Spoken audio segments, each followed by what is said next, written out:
Praise లాడమ్మా. Good morning. ప్రభువైన యేసుక్రీస్తు నామములో ఈ ఉదయకాలంన మీ అందరికీ నా హృదయపూర్వకమైన వందనాలు చెల్లిస్తున్నాను. బాగున్నారు అందరూ? ఎలా ఉన్నారు? దేవుని సన్నిధానంలో మనందరం కూడా ఆయురారోగ్యాలతో ఆశీర్వాదంతో దేవుని యొక్క సన్నిధిలో మనందరము నింపబడి ఆయన కృపలో నిలబెట్టిన మనందరికీ కూడా దేవుని నామములో శుభం కలుగును గాక. దేవుని స్వరం విన్నావమ్మా. ఉదయమున నీవు దేవుని కంఠస్వరం వినాలి కదా. అల్లా అని ఆయన అల్లా అక్బర్ అనకముందే మనమంట యేసయ్యా నీకు స్తోత్రం అనాలంట. అంటే ఉదయకాలమున దావీదు 63వ కీర్తనలో చక్కటి మాట చెప్పాడు కదా.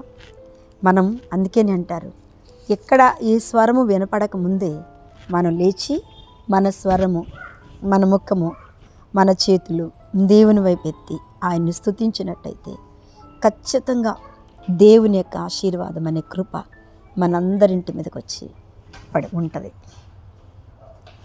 ఆయన తలుపులు మన కోసం తెరుస్తాడు. మన హృదయం ఆయన కోసం తెరుస్తాం. ఉదయం లేచి 9 గంటలు లెగుస్తున్నావా? ఏ అమ్మా, అయ్యా 9 గంటలకా? వద్దు.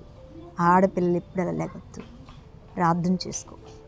ఫస్ట్ దేవునితో గడుపు. సరే, ప్రార్థనంతా అయిపోయినాక, వాక్యం చదివినాక నీకు సమయం ఉంటే ఒట్టిగా అలా పడుకో. దేవుడు చక్కటి స్వరము, దర్శనము ప్రభువిస్తాడు. అంతేగాని ప్రార్థన చేసుకోకుండా నేను 8:30కి లెగుస్తా, 9ంటికి లెగుస్తా అని చేయకే. ఓకే, మంచిది. దేవునికి స్తోత్రం.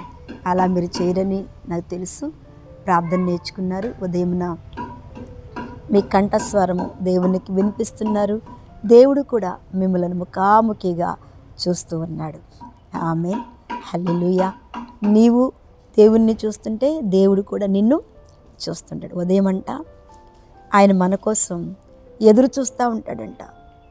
లేచి నా బిడ్డ ప్రాణం ఇచ్చి కాపాడి ఆరోగ్యం ఇచ్చి సజీవంగా ఉంచినప్పుడు నన్ను స్తుతించి నిజంగా గణపరుస్తారేమోనని దేవుని యొక్క సన్నిధి మన వైపు చూస్తూ ఉంటుంది. మరి మనం నిద్రపోతే కదా. దేవునికి స్తోత్రం, హల్లెలూయా. నిద్రపోతే ప్రభు మనల్ని దాటి వెళ్ళిపోవచ్చు. అందుకని ఇప్పుడు దావీదు కీర్తన 63వ దావీదు కీర్తనలో 1వ అధ్యాయము చూడండి. దేవా నా దేవుడవు నీవే, వేకునే నిన్ను వెతికెదను.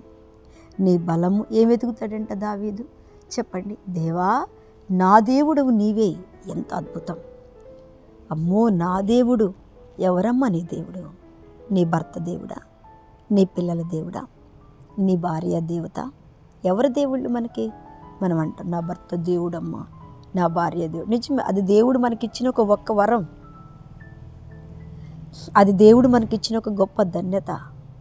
అంతవరకే కానీ మన దేవుడు మాత్రం వారు కాదు. ఎవరంట? వాళ్ళ కోడలు దేవత అండి, లేకపోతే వాళ్ళ కూతురు దేవత అండి, వాళ్ళ అల్లుడు దేవత దేవుడు. అలాంటి మనం అనుకుంటాం, అంటే సహజంగా మనం అనే మాటలు అవి. కానీ దేవుడు ఆయన ఒక్కడే. ఆయన్నే మనం గణపరచాలి. దేవా నా దేవుడవు నీవే, వేకునే నిన్ను వెతికెదను.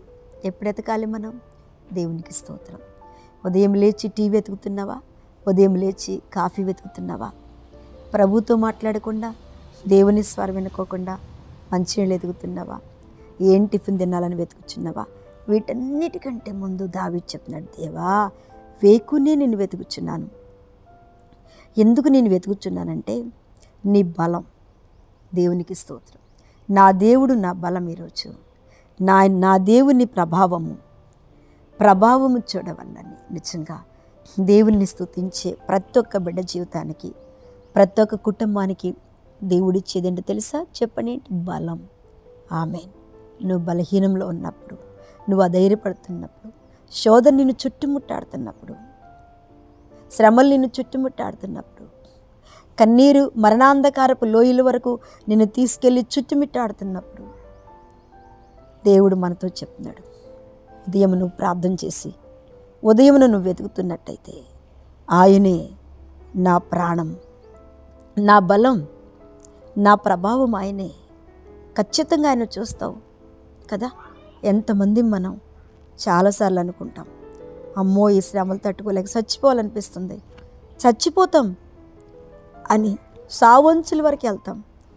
కానీ ఆయన బలం ఆ క్షణంలోనే మనల్ని ఆవరించేస్తుంది.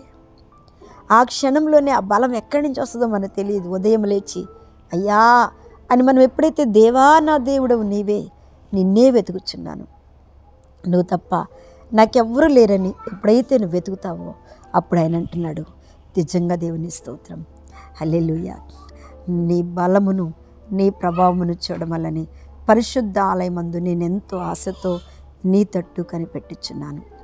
నీళ్లు లేక ఎండి ఉన్న దేశమందు నా ప్రాణము నీ కొరకు నిజమే, ప్రాణము దేని కొరకు తృష్ణ చెప్పండి? దేవుని కొరకు తృష్ణ కొని ఉండాలి. మనం ఒకటి అనుకున్నామంటే అది ఎలాంటి పరిస్థితుల్లో శోధన మనకు అసాధ్యమైన దాన్ని సాధించటానికి మనం కొనుక్కోవాలి, కానీ వెనక్కి తిరిగి ఎప్పటికీ మనం చూడొద్దు. ఎందుకో తెలుసా? మనము దేవుని బిడ్డలం, మనం దేవుణ్ణి వెతికేవారు, మనం ఉదయము మధ్యాహ్నం సాయంకాలం మన ప్రభు స్వరం వినేవాళ్ళం. అందుకని ఇలాంటి బాధ శ్రమ వచ్చినప్పుడు ఆయన బలము నీకు ఇస్తాడు, ఆయన ధైర్యం నీకు ఇస్తాడు, ఆయన మహిమ నీకు ఇస్తాడు, ఆయన ప్రభావం నీ మీద ఉంటుంది. ఈ వాక్యం వింటూ ఈ ప్రార్థన వింటున్నా మీ అందరికీ ఈ దినమున నీ బలహీనతలు నీకు బలంనిచ్చి నిలబెట్టే దేవదేవుణ్ణి నువ్వు కలిగి ఉన్నావన్న సంగతి మర్చిపోక ప్రార్థనలో దేవుని దగ్గర పోరాడి గెలు. ప్రార్థన చేస్తున్నా. పరిశుద్ధుడా తండ్రి, ఈ రోజున ఉదయకాలమున మా అందరితో మాట్లాడు, మాకు తోడుగా ఉండండి. అనారోగ్యంగా ఉన్న వారిని ముట్టండి, పుట్టినరోజు వివాహ దినం చేసుకున్న వారిని దీవించి ఈ రోజంతా కృపాక్షేమములు వారితో ఉంచి దీవించమని యేసు నామమున అడుగుచున్న తండ్రి, ఆమేన్. ప్రైజ్ లార్డ్ అమ్మా. దేవుడు మిమ్మల్ని దీవించును గాక.